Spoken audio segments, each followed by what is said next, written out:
Move the Sticks is on the air, and today we are diving deep on Super Wildcard Weekend, including Sunday victories by the Bucs, Niners, and Chiefs. Plus, how did Burrow and the Bengals get by the Raiders? And what was the key to Buffalo's beatdown of the Patriots? We'll take you back to an alive Saturday night. And the Supersized Wildcard Weekend not done yet. I'll tell you what to watch for in Monday's Wild West Showdown between the Cardinals and the Rams.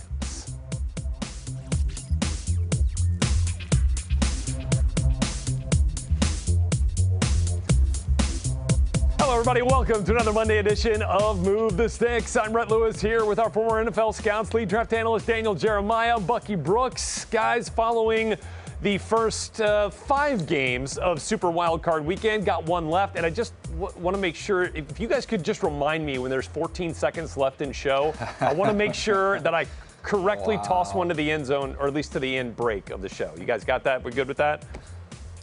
We'll take care of you. Okay. Yeah. That's too much. But let's kick this thing off with our big 3 here, because we had a big 3 on Sunday, the triple header.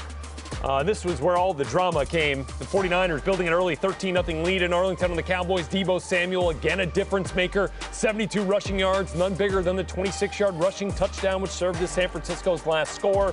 And just enough as the Cowboys quite literally ran out of time. Ran out of time. The Niners are moving on. Let's just talk through this last sequence here, Bucky, because I want to make something very clear. The first 3 plays of that final drive for the Cowboys were executed perfectly. At almost 40 yards on 3 plays using 16 seconds a clock, and then the final 14 seconds come off the clock on a 17-yard QB run, QB draw, if you want. Couldn't get up and spike the clock or spike the ball in time to get another playoff. How did you see the whole sequence playing out there, Buck? Look, man, really surprised because having been up at Cowboys training camp a few times last year, they work through situations all the time. This has been talked about, how they want to handle the end of game situations. 14 seconds left. You have to make sure that you get down and give yourself enough time to spike it and clock it. Dak Prescott takes off on the quarterback draw, which was fine. However, he pushed it to the limit in terms of trying to get up all the yards, and he ate up all the time. Now, given the defense that the Niners were playing, they were defending the sideline. You weren't going to be able to get those throws that they had previously completed. But a veteran quarterback, a Super Bowl winning coach, an offensive coordinator that is viewed as one of the tops in the game, you can't have these errors. And so to me, it's an inexcusable error to have a flaw in execution at this time in the game, in a postseason game with everything on the line. Exactly right. And look, if you practice this thing all the time, you know, Biotis has got to know, Prescott's got to know, referee's got to get his hands on the ball before you snap it anyway. So, like, that's just one of those things you got to know. They didn't even get the ball off. You want to talk about whether they should have, spiked it or thrown it to the end zone. I didn't even think they got the ball off before zeros, it looked like to me. So, I mean, there was a ton of mistakes in this game from the Cowboys' perspective here. This did not come down to one play. It's not like they were guaranteed to score a touchdown at the end there, DJ. You know what I mean? They still had to find the end zone. No doubt. Yeah, no doubt. I would be more in the camp of taking a couple pops at the end zone with a couple Hail Marys, which you could have got 2 of them off from where you were located. I don't know, being where they were located after that run, if the juice was worth the squeeze. But I almost feel like this kind of distracted us from some of the other issues for this Cowboys team. And I've said it, and we said it on the podcast, Buck, about their ability to stop a 4-man rush of the 49ers is going to be key. And when you go back and watch the game, all these sacks, they're all 4-man rush sacks that the 49ers had. They just rushed 4. They were able to stay in coverage and just win one-on-ones. Here you see with a loop stunt early on with Nick Bosa before he went out of the game. He comes scot-free. That's a layup sack. Another example here where they're rushing 4. Again, you should not be able to get home this quick. Connor Williams is beat immediately. They create all that space, the wide nines that they play, those upfield rushes. It really spreads out the interior of your offensive line. They were able to isolate some weak spots. Connor Williams had a rough go of it in there, guys. And to me, I think we can get hung up a little bit on the very end of the game and not look at what maybe we should have looked at all year long. As this Cowboys front, this offensive line is not what it used to be, and it wasn't able to step up when they needed it most in the postseason.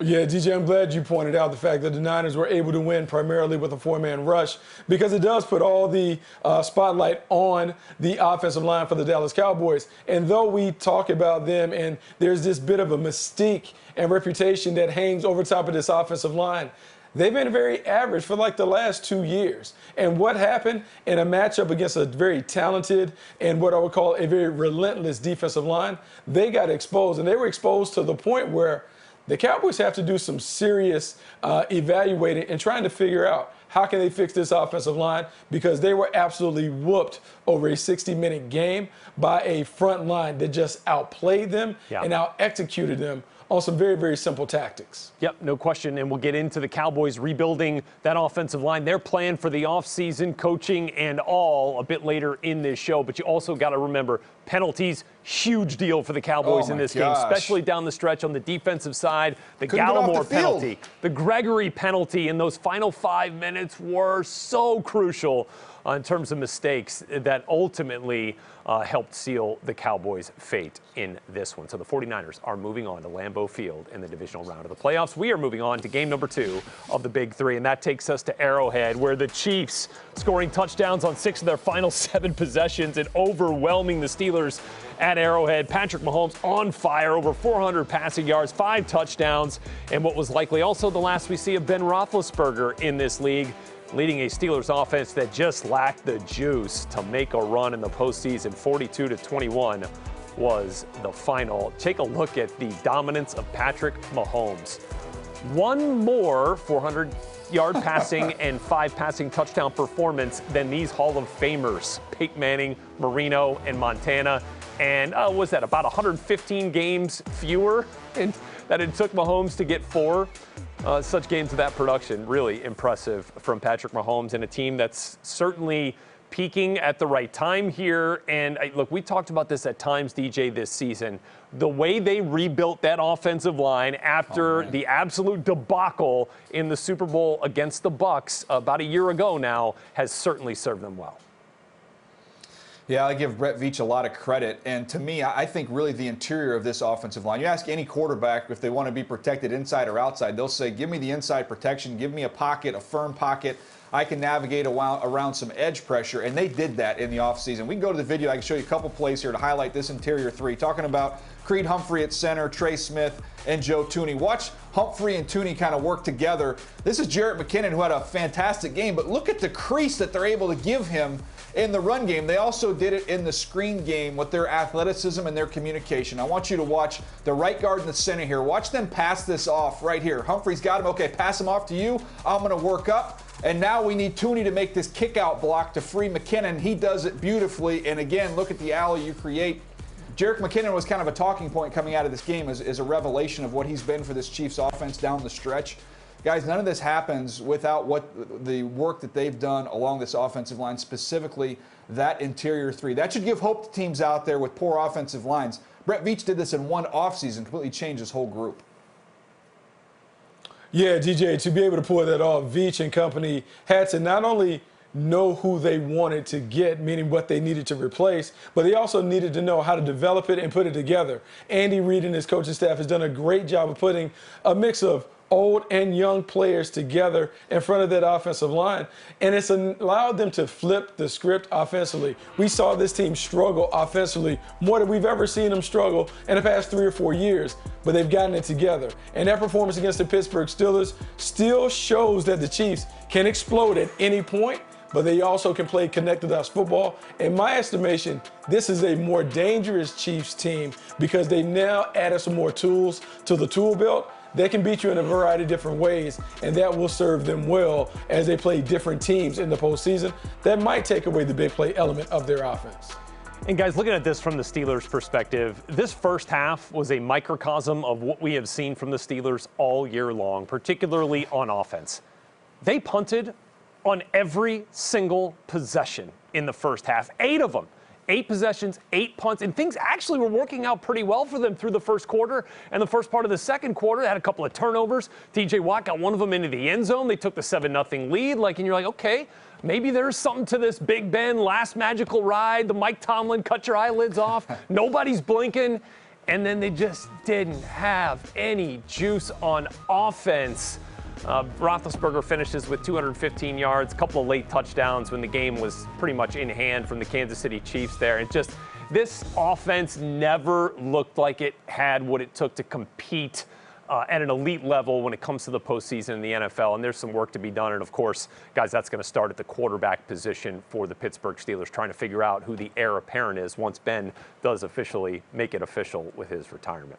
All right, let's move it on. Game number 3 of the Big Three. It takes us to how we started our Sunday on Super Wildcard Weekend in Tampa with a shorthanded Bucs team on offense, but didn't matter. Gio Bernard got into the end zone. Keyshawn Vaughn got into the end zone in the absence of Leonard Fournette, Ronald Jones, and Chris Godwin, and somehow the Eagles left Rob Gronkowski wide open in the red zone. I don't know. Like, it was not meant to be for the Philadelphia Eagles. The Bucs absolutely dominated this game. They go on to win it, and they will host the winner of the Rams and Cardinals tonight in the divisional round. So let's start this one here, DJ, by talking about a pivotal play when the Eagles had their backs against the wall, but were driving in for a potential scoring opportunity here. What'd you see? Well, first of all, if I ever pick against Tom Brady again, just punch me in the face, okay? You did not pick the Eagles, did you? If I've ever gone against. I was my upset special. There's no excuses. But let me get to my play here and show you what could have made this maybe at least a competitive football game, which it really wasn't. The Eagles down 17-0. They're driving here, a chance to get 7 on the board. You dial this up, double move. You've got Devontae Smith wide open. This ball's on time. It is a layup touchdown. You see how late it is. You see the safety come over the top. He makes a nice play. But I want you to show you from the end zone here. You've got the back end. You've got a 6-man protection. You're picked up. Just slide up into this pocket. You can deliver this ball on time. It's a layup touchdown. Instead, you've got Jalen, who's just kind of drifting outside the pocket. He's extremely late. His eyes never left Devontae Smith, giving the safety plenty of time to get over there. And it felt like once that happened, this game was over. I mean, I don't think the Eagles come back and win that game, but I think it's more competitive. Yeah. I thought once that play happened, they sealed their fate. Yeah, look, the fate was sealed when they let the Buccaneers jump out to the 17-0 lead. And one of the reasons why they were able to jump out is because the band is back together. The defense is back together. All of the guys coming off the injured list return. JPP, Shaq Barrett, Levante David. It is the first time, Bruce Arians said, it's the first time we've had our #1 defense since the beginning of the year.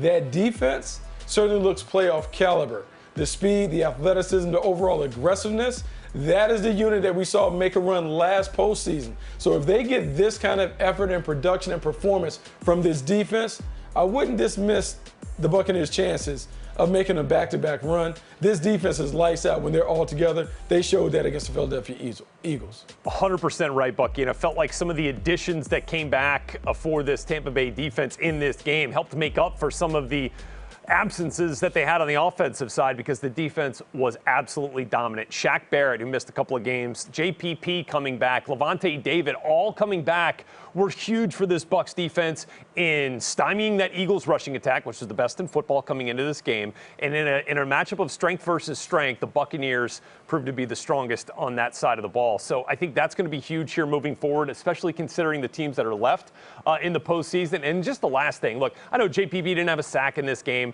Shaq Barrett didn't play his full complement of snaps, but what it did was it allowed that rotation to keep guys fresh. As Bruce Arians mentioned, you get Tryon in there, back with JPP, back with Barrett, and you keep everybody fresh getting after the quarterback, and boy, did they. Real quick, Rhett, they've got to get Tristan Wirfs back healthy, though. That was a significant drop-off when he was out of the lineup. Something to monitor this week. He's in a walking boot with an ankle sprain. Tried to come back in. Clearly was not himself. Had to sit out the remainder of the second half. Ryan Jensen also banged up. Their center, such a pivotal piece of that interior protection for Tom Brady. Certainly going to be something to watch here as the Bucs watch Monday Night Football tonight and find out who they're playing. Speaking of, let's go. What's going to happen when the Cardinals and Rams square off for a third time? What we're watching in that Monday night playoff matchup just ahead. But first, going back to Saturday night.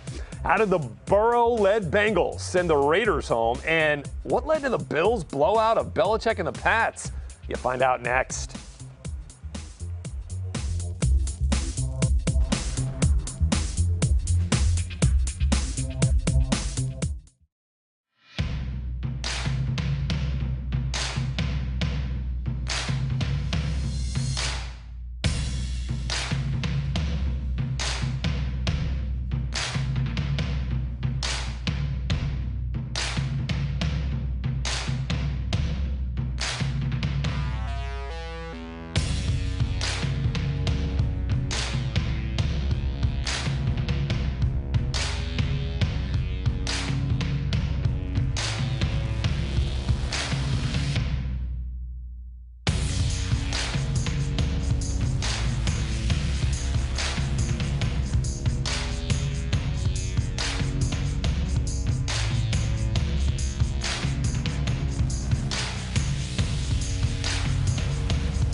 This is your Monday edition of Move the Sticks. When we wrap up today, still 2 more episodes coming up. It is the most wonderful time of the year. 3 episodes weekly as we get you set for the postseason and for the 2022 NFL Draft in Las Vegas. We got DJ's first mock draft on the horizon. Top 50 coming out shortly. Lots to look forward to. As we roll on here this Monday, though, how about Joe Burrow?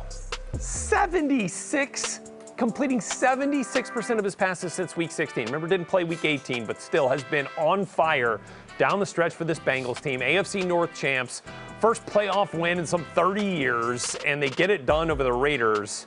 And Burrow has been perfect these last 3 outings. 10 touchdowns, 0 interceptions. DJ, that's where we have to start with how Joe Burrow, in such short order, has transformed this Bengals team into not just winners and AFC North champions, but playoff winners for the first time in decades. How has he done it? Well, I always get asked about quarterbacks and kind of what are the most important factors, and I always come back to the same 3 things. It's accuracy, it's poise, it's decision-making. And Joe Burrow is off the charts in all 3 areas. He threw a seam ball in this game. The accuracy, you're not going to see anything better than that. Joe Burrow is incredibly accurate. He also has the poise and the wisdom to know, hey, when to give up on a play, throw the ball away. He can extend plays as well as anyone, but he doesn't put the ball in jeopardy. That's the key in postseason play. You can't turn the football over, so he's not doing that. The selective aggression, I love the way he's playing right now. And the definition of a franchise quarterback, elevate everyone around him, that's Joe Burrow. Look, Joe Burrow has all that. I may have to give you one more quality. He has an athletic arrogance about him that is infectious. Some would say swagger, whatever you want to call it. His teammates feed off of that. This is a guy that is not fearful or afraid. And then when you think about Look at those the glasses. guys that are around him, the playmakers, I mean, all of that stuff that he has, he gives them that. And the Bengals have surrounded him with some nice talent with Joe Mixon and Jamar Chase and Tyler Boyd and T. Higgins. Those guys get it done, but everybody feeds off of the swag and the athletic arrogance of that quarterback. So wait, are those actually rose-colored glasses? Like, is that what that is? Yes, they are. Those things are sweet, man. Yeah, he's optimistic. You're underselling those glasses there. Look yeah, he's at those very things. optimistic. Look, I'm still My a little grandmother bit. had those same glasses 20 years ago. I did not know she was ahead of her time, but those things are fresh, and I love them. Yeah. There's definitely something fresh about that. On the other side of this game here, the Raiders, look, phenomenal work just to get into the postseason. I know ultimately that's not how any teams are judged in the NFL here. But what the Raiders do have is a bona fide star, DJ, and Max Crosby, obviously with Yannick Ngakoue, were one of the best edge rushing tandems in the NFL for a team that sorely needed some quarterback pressure, and they got it with Crosby and company this year. Yeah, I don't know who Max Crosby's agent is, but congratulations to him, because whatever they're going to pay him, it's not enough. I mean, he is unbelievable. Seeing him live in person doing the Charger-Raider game at the end of the season, they couldn't block him. He was very disruptive in this game against the Cincinnati Bengals, and it shouldn't be a surprise. He's done it all year long. This is what you want a pass rusher to look like, with his length, with his burst, with his long arm to be able to win. I mean, he's as good as there is coming off the edge in the NFL, a true superstar that deserves some more love. You know who's not necessarily earning their money the last few games? Bills punter. He just sitting on the sidelines. I mean, look, the check's still clear, which is great. But right now, you got to go thank Josh Allen for keeping you fresh, because look at this drive chart for the Bills against the Patriots here in the wild card. This, of course, excludes the final drive with the kneel downs. It's 7 touchdowns. I mean, 9 plays, 10 plays, 10 plays. Look at that. They had 3 drives of 80 yards or more, 5 of 70 yards or more. This Bills offense was as good as we've seen any offense in the postseason in the last couple of years. Absolutely phenomenal. And look, it started from the jump, DJ. I mean, they didn't face a ton of third downs, but when they did, how'd they do? Well, 6 of 6, and then you have a kneel down at the end of the game. So 6 of 6 on third down. So I'm like, I want to go watch these third downs, see how prolific these guys were. Look at the third downs. They didn't have one longer than 4 yards. They only had to throw it once on third down to get a conversion. That was on a 3rd and 4 there. So they were very efficient on first down. How efficient? We're talking about 281 yards on first down. They averaged 10 yards per play on first down. 235 passing yards on first down. That's where this game was decided. That's where it was won. That's how you throw a perfect game like Josh Allen did because of what they did on down number 1. Look, winning first down was critical. That offense was fantastic. That offense is high-powered, and Josh Allen makes it go. But defensively, this is a crew that is playing really well under Leslie Frazier and Sean McDermott. And surprisingly, they've been able to do it without any stars. The only star that I would say that they had in the starting lineup, Tre'Davious White, he was injured midway in the season with a torn ACL. But this defense continues to be one of the best defenses in football. They play well together. They have a blue-collar mentality, and they do a great job of executing and doing the simple things. And what you're seeing is, if you're a master of the basics, you can win a lot of games, and you can put yourself in a position to win a world title, because that's where the Buffalo Bills are, is because their defense is fundamentally sound and they play the right way. Guys, was that Micah Hyde interception one of the best defensive plays we've seen this season? Like, I just watched it again on that tape. Combo was outstanding. That was unbelievable. And look, their safeties, I mean, under the radar, probably a little bit more than they should be. Jordan Poyer, Micah Hyde, that whole crew in that secondary, I mean, they have been phenomenal all year long. And I feel like the worst thing to happen to the rest of the league this year was when the Patriots dominated the Bills in Orchard Park in that first meeting. Mm-hmm. You came out, and then they lost that game. That next week they lost. The Bills lost to the Bucs, but they were dominated in the first half, but really came on in the second half. Remember, forced overtime, and the Bucs needed a Brashad Perryman long touchdown to win an OT. Nearly came back and won that game, and since then, the Bills have been virtually flawless, and now they get another opportunity at the Kansas City Chiefs. This time, though, comes in the divisional round. Cannot wait for that matchup coming up here in a few days. All right, coming up here on this Monday edition of Move the Sticks, it's time to take a deep dive on Monday Night Playoff football right here in LA, plus our final thoughts on teams who were eliminated this weekend. Their offseason plans are in focus as well. Next.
Stafford for the touchdown.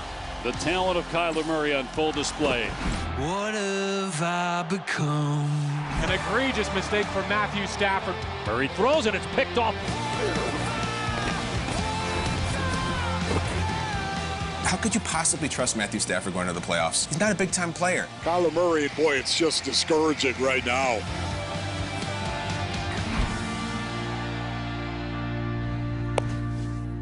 Let's get set for the final game of Super Wild Card Weekend. I love the fact that we got Monday football on a Wild Card Weekend. Just when, like you're starting to feel the itch of like, all right, Wild Card Weekend. We got one more. We got one more ahead of Divisional round. So it's the Rams and the Cardinals. These two teams split the season series in their NFC West matchups. Both teams winning and the other teams building. So perhaps that bodes well for the Cardinals tonight. What do we got here, Bucky, for the Rams in order to, as the NFC West champs, for them to get this thing done over the Cardinals? How do they do it?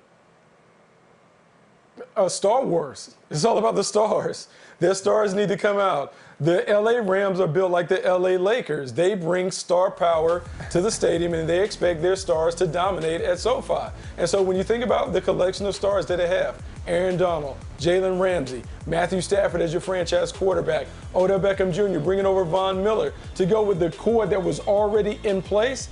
This is a game where the stars have to play like stars. And so I am looking to see if these guys will step up, elevate their games, and elevate their team so they can get past the wild card round and get into the divisional round. Because in Hollywood, we expect to see the stars come out. Let's see if the stars come out tonight. Well, a star might be on the other team when you look at Kyler Murray. And, Buck, I'm going to steal one of your lines. You used to use this phrase, comparing quarterbacks to basketball players. Sometimes you can be a scorer, not just a shooter. I think that's Kyler Murray in this ballgame. To me, it's not just going to be him sitting in the pocket and shooting. He's got to go score. He's got to use his legs. He's got to make plays. He's got to be ultra aggressive, kind of bring your own offense into this game. I know they're going to be amped up. The pass rush is going to be coming at them, but they can get caught up field at times. There's going to be lanes and opportunities. I like to see Kyler Murray be aggressive with his legs in this ballgame.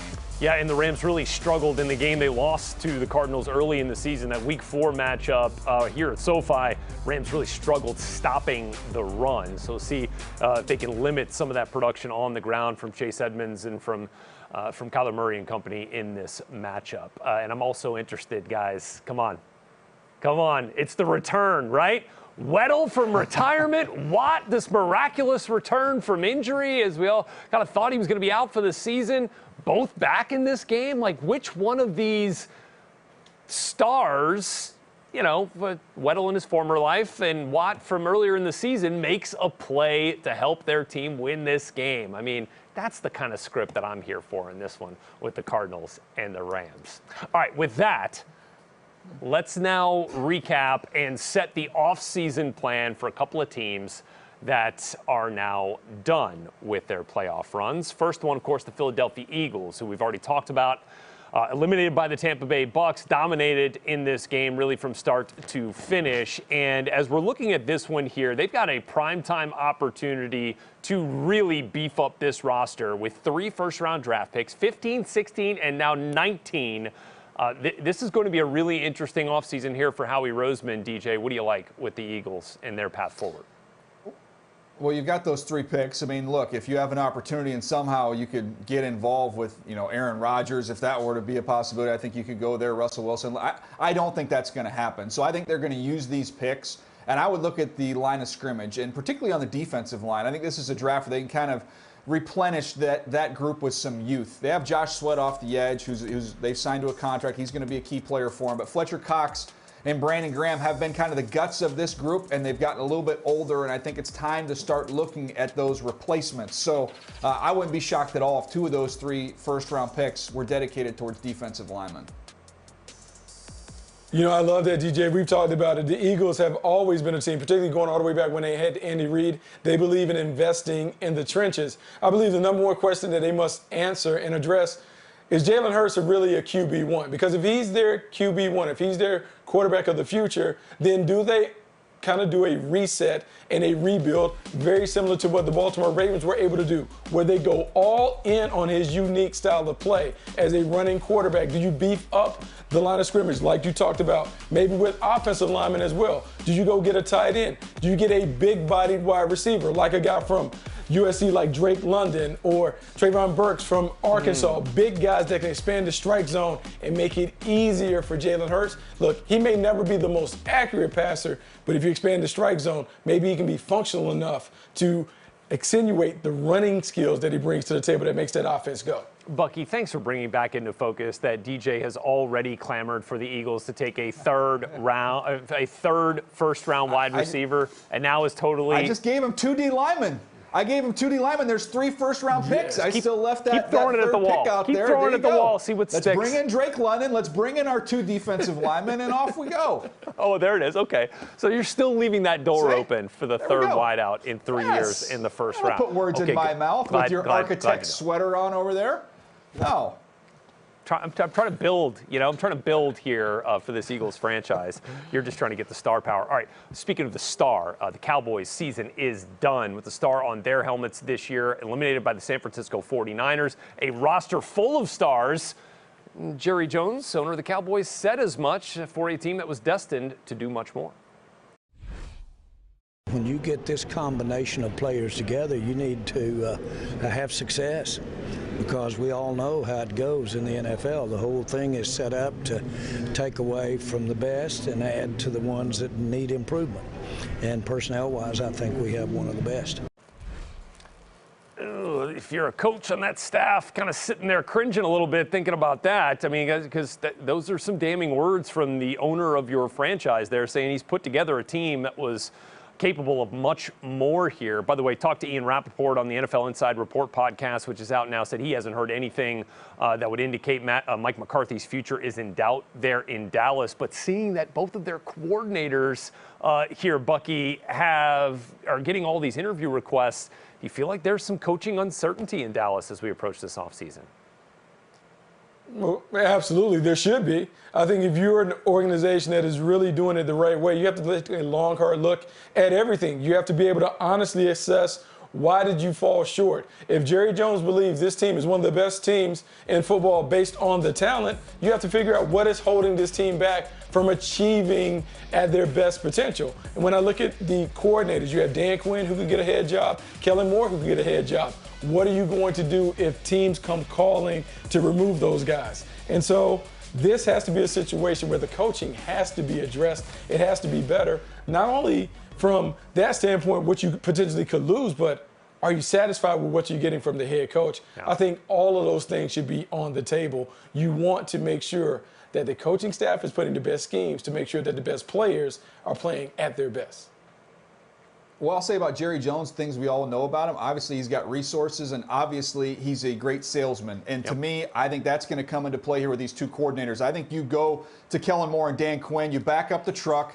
I mean, that's no problem with him writing the check and just say, look, I'm going to pay you like you're a head coach to be my coordinators. I'm trying to chase a championship. We feel like we're getting close. I can't have you guys leaving the building. And let's be honest, when you look at some of these openings, I guarantee you Jerry Jones is going to sell them being the offensive coordinator for the Cowboys is better than being the head coach of the Jacksonville Jaguars, and I'm going to pay you as such. That would not surprise me at all. I don't think you want to go through an offseason where you lose both coordinators when you're starting to make some traction here, even though it didn't end the way you wanted. Last thing I'll add here, Rhett, is to me, they need to go out and get some free agents that have been to the mountaintop, that have won championships. Even if they're not your top-tier players, they need to bring some of that leadership into this organization. That's a great point. And, Bucky, you mentioned it at the top of the show, DJ as well. Like, it's time to rebuild the offensive line. And to me, it feels like you got to start at left tackle. Look, Tyron Smith has been one of the best in football for a long time. Feels like you can't count on him for a full 16-game season. Just has had the unfortunate issue with injuries. And then when healthy, has he been the same player? They're drafting at number 24. DJ, you see some guys available there that could help the Cowboys reshape that offensive line? Yeah, it's a really good tackle group. I think you can find some guys like a Bernard Raymond would be a great option for them. Probably going to go off in the mid to later portion of the first round. There is a ton of guys, a ton of tackle depth in this draft. I think even going into the second round, you can find some upgrades here for this group. So I think the Dallas Cowboys, with their needs, are in great shape to address those in this particular draft class. All right, guys, the offseason just beginning for the Cowboys and a few other teams now that have been eliminated from contention. When we come back, a couple of teams still in it. Next up, moving forward, our first look at the AFC Division Round showdowns between the Bills and Chiefs and Bengals and Titans when we come back.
Divisional round matchups just about set. We know we'll get the Bengals and Titans to kick off the divisional round action on Saturday. 49ers and Packers are your nightcap on Saturday. Buccaneers awaiting the winner of tonight's game between the Cardinals and the Rams. And then how about the Bills and Chiefs to close out divisional weekend on Sunday, 6:30 Eastern time on CBS. That is going to be must-see TV, guys, for sure. Rhett Lewis, Daniel Jeremiah, Bucky Brooks back here with you on Move the Sticks. Let's look right there at that Bills-Chiefs matchup here. And let's start with, Bucky, your early thoughts on where this game will be won. Look, this game is going to be won out on the perimeter because of the speed and the explosiveness that we've seen from both teams, but particularly the Kansas City Chiefs. The Buffalo Bills have been taking sights at the Kansas City Chiefs because they knew that the path to the Super Bowl eventually would go through the Chiefs. And so this is a game where we need to see, have they closed the gaps in terms of that athleticism? Do they feel good about their ability to corral Tyreek Hill and Mecole Hardman and some of the explosive weapons that the Chiefs have on the perimeter? Because if they can keep those guys in check offensively, they certainly have enough weapons to take advantage of some of the vulnerabilities of the Chiefs' defense. I think that the Buffalo Bills stack up really well against Kansas City when you look at it, really on both sides. I think defensively, we've talked about that safety combination. I think it's the best combination of safeties we have in the NFL. They play so well off of each other. They limit explosives. You see here the unbelievable pick. We showed that earlier in the show. But I think from a defensive standpoint, they've got that safety combination. They've got waves of pass rushers. They've got a lot of depth. They can keep guys fresh rolling through. And then on the other side, we say it every time with the Chiefs. It's not a field goal game. You've got to score touchdowns. And what greater example than what we saw the Bills do last week. This is a touchdown offense. They can find their way into a shootout and get to the finish line. This is going to be a very tough matchup. I think this is the toughest matchup left for Kansas City in the playoffs, personally. And it's a rematch. Bills beat them earlier this year, 38-20. Had a pick six on Patrick Mahomes, forced those 2 interceptions of Mahomes. Josh Allen accounting for 3 touchdowns through the air. It was a nice script for Buffalo. Can they replicate it? Well, of course, be the question. Okay, let's also look ahead to another one of these divisional round matchups. It's the Bengals and the Titans from Nashville, #1 seed in the AFC. Welcome to the playoff party, Tennessee, and welcome back. Perhaps Derrick Henry. What do we think, Bucky, about, or DJ rather, about how the Bengals are going to continue their postseason run against Tennessee here? What do you think? Well, I feel like this game's going to be decided in the first quarter. You know, we say the playoffs, 4-quarter games. I get everybody puts the number 4 up when you get to the fourth quarter. You ought to put the number 1 up in the first quarter because the Bengals have to get out in front in this game. They've got to put Tennessee in a trail position. They've got to put pressure on them from that standpoint. If the Tennessee Titans jump on them early, their defensive line is going to overwhelm this Bengals offensive line, and it's going to be a long day for Joe Burrow. So the start in this is extremely important for both teams. You know, DJ, this kind of reminds me of a heavyweight title fight, Tyson Fury, Deontay Wilder, with the Bengals being Deontay Wilder because they're explosive. They can knock you out quickly. But if they allow Tyson Fury, they allow the Tennessee Titans to beat them up with body blows, they will make them fall apart in the later rounds of the fight. And so the Tennessee Titans have done this all year long. They've taken people into those later rounds, those championship rounds, and they've beaten them up and they've gotten the knockout.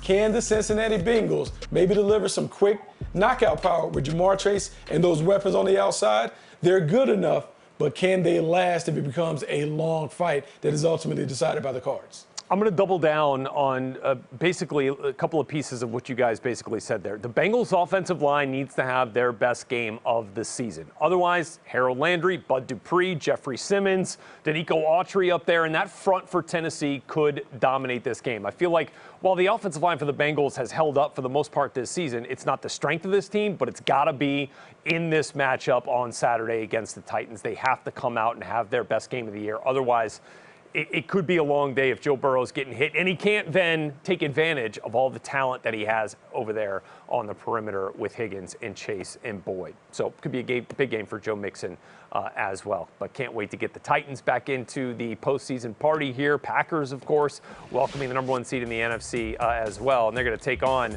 the Deebo Samuel-led San Francisco 49ers. And when we come back here on Move the Sticks, college all-star games, combine coming up right around the corner here. So which prospects remind us of playoff stars like Deebo Samuel? You find out next.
This spring, the Scouting Combine returns to Indianapolis. College football's brightest stars taking the field in front of all 32 teams at Lucas Oil Stadium. The 2022 NFL Scouting Combine, March 3rd through 6th, all live right here on NFL Network. Back here with you on Move the Sticks, Rhett Lewis, Daniel Jeremiah, and Bucky Brooks. And guys, this is one of our favorite times of the year, right? Because we can look at things that are working, right? Trends that are working in the playoffs, and then try to figure out how teams are going to try to replicate them. We can do the same thing with prospects, right? And we can talk about guys that are stars right now in the postseason and try to compare them to prospects that are going to be drafted in Vegas here at the end of April. Let's talk about a guy like Devin White here, Bucky, a guy that was a top 10 pick out of LSU by the Tampa Bay Bucks, worth every penny that the Bucks are going to pay him here, and he is making his money for this team and has from the jump. Who's a player that kind of reminds you of the impact that Devin White has had for the Bucks?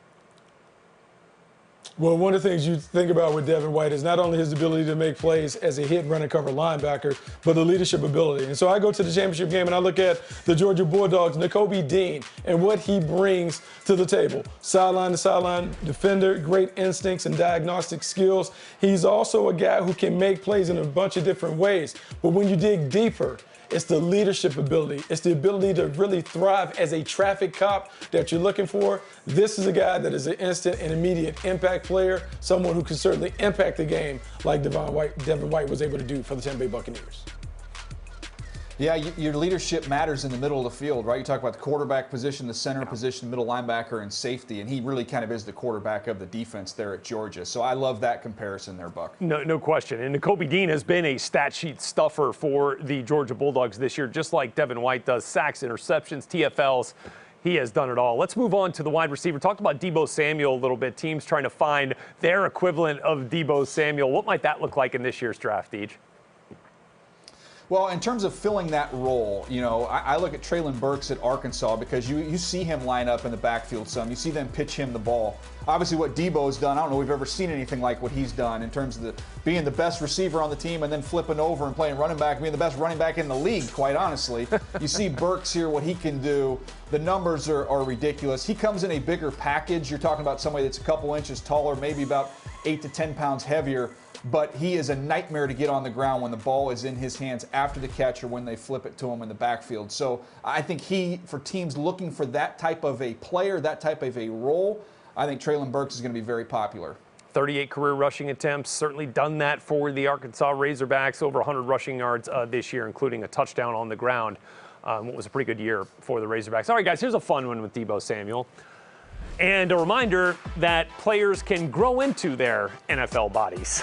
As you see Deebo Samuel from when he came to the Combine in 2019 and Marshawn Lynch in 2007, essentially identical to Deebo Samuel, especially when you look at 40-yard dash. I mean, Deebo had him in the vert by a couple of inches. Now, Marshawn got a little bit bigger and a little bit more he ate a few Skittles difficult since the Combine to take down, right? Especially on this play that Saints fans, avert your eyes. This one still hurts. Just ask all of the 27 Saints defenders that missed tackles on this play. My goodness, one of the greatest plays in NFL history, the Beastquake. That's pretty fun right there with Marshawn Lynch and Deebo Samuel. Okay.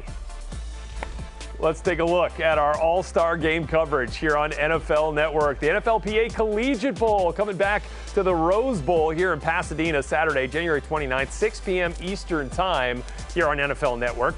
Bucky and I are going to be on the call for the East-West Shrine game from Las Vegas this year in prime time on Thursday, February 3rd, 8 p.m. Eastern. 2 days later, check out DJ on the call, the Reese's Senior Bowl. That is Saturday, February 5th, 2:30 p.m. Eastern Time from Mobile, Alabama. Cannot wait to get a look at these prospects in person. All right, when we come back here, how about one more look at Monday Night Football to close out Super Wildcard Weekend? You know the stars. Now, how about the X Factors when we come back?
All right, back here on this Move the Sticks Monday edition, setting the scene from SoFi Stadium, which is the scene for the final matchup of Super Wildcard Weekend. Rams and Cardinals, Part 3 in this NFC West showdown. We've talked about the stars in this game. Now let's talk about the X factors here. DJ, lead us off with a guy you think could be an under-the-radar impact player in this one. I'll go Isaiah Simmons for the Cardinals. He's forced some fumbles this year. He can generate turnovers. The speed is real. It's legit. His sideline-to-sideline range could be huge here for the Cardinals as they try and slow down this Matthew Stafford-led offense. Yeah, guys, I'm going to go with Cam Akers here as my X factor from the Rams. I mean, just 5.5 months removed from Achilles tendon surgery. Thought he was done for the year, wouldn't see him again till the 2022 season. Here he is. Didn't have a huge impact in his return to action in Week 18 against the 49ers. But, man, I think he could be an X factor here in that run game and particularly in the pass game as well out of the backfield. So looking for Cam Akers. What do you think, Buck? Look, Cam Akers is terrific. I'm going to go on the defense side of the ball for the Rams. How about Leonard Floyd? Leonard Floyd being able to play opposite Von Miller, but beside Aaron Donald. He can have an opportunity to get after the passer. You think about Kyler Murray having to play a superstar type game. You need to be able to corral him. Leonard Floyd could have a huge impact coming off the edges. Yeah, and which one of the Cardinals receivers really steps up in the absence of DeAndre Hopkins? That could end up being the X factor in this one. DJ, you think Kyler Murray's got what it takes without Hop to get it done on the road here tonight? It's going to be a tall order. I'm leaning the Rams in this one, Rhett, but I hope we get a good competitive game. We've had a couple stinkers. We just want We did have a couple competitive blowouts. football game. I'm ready for a competitive matchup as well. Bucky, you going Rams? Yeah, I'm going to go with Rams. I'm going to go with the star power. Okay. All right, clean sweep for the Rams, and that's going to do it for us on this episode of Move the Sticks. Thanks so much for being with us. A couple more episodes coming ready for download later this week.